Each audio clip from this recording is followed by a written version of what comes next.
kive lendab, pilpaid lendab tagaratta alt, mulda lendab, saad mõne asjaga vastu pead. Ei ole midagi paremat. See lihtsalt võtab sind reaalsusest eemale. Et sa oled justkui sina ja tsikkel ja kõik muu kaob ära.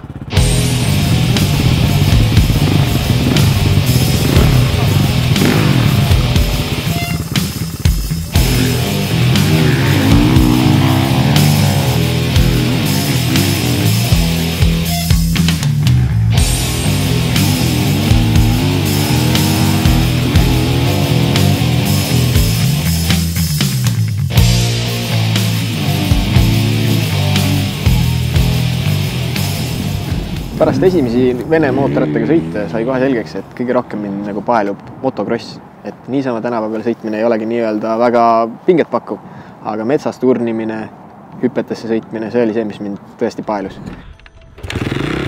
See hetk, mille sa tsikli tööle paned, ei ole midagi paremat. Peale tsikli käima panekut sa enam ei mõtle mitte millegil muule. On ainult sina ja tsikkel. See vaba tunne, mis see tsikkel pakub sulle ja see sõidumõnu, see on lihtsalt enneolematu. Algselt ei osanud küll mingi näha, et oleks mingisugust potentsiaali motocrossis, aga mida aeg edasi seda näha oli, et aina paremaks läheb. See oli 4 aastat tagasi, kui sai esimese motocrossi võistluse maha peetud siin samas Maardu Krossi rajal. See toimus HEX-sarjas ja MXT klassis. Algselt ei olnud küll mingisuguseid nii-öelda ootusi ega lootusi, aga peale 4 aastat olen ma jõudnud MXA klassi, kus ma olen ka suutnud pakkuda konkurentsi nii mõnelegi Eesti tipule.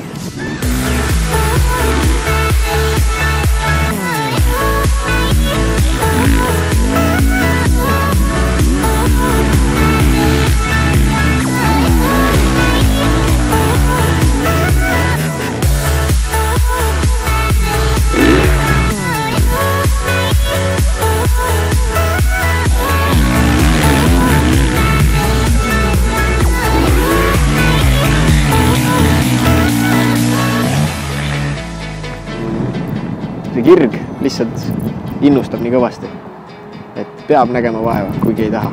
Keha ütleb, et ei soovi, aga tegelikult peab ikka tegema.